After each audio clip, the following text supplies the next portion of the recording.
Ito guys. Ayan, napakaganda. Ayan. Tapos, pag binuksan siya, syempre, uy, anong hiwaga ang nilalaman. Ayan. So, binuksan ko na kasi ito, guys. Kaya naman naka-blue siya.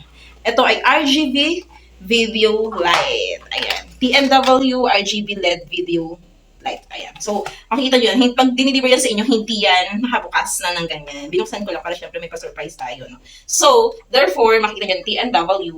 Then, ayan. So, ito yung on and off. Tapos naandyan na din yung mode. So para magbukas siya, long press mo lang mga 2 seconds, nakabukas na siya. Okay, tapos pwede mo siyang baguhin yung mode. Doon din, white, cool, warm. Tapos, dito naman sa mode, pwede mo siyang baguhin. Blue, and merong yellow, pink, or purple, light blue, red. Tapos nag-iba-iba siya.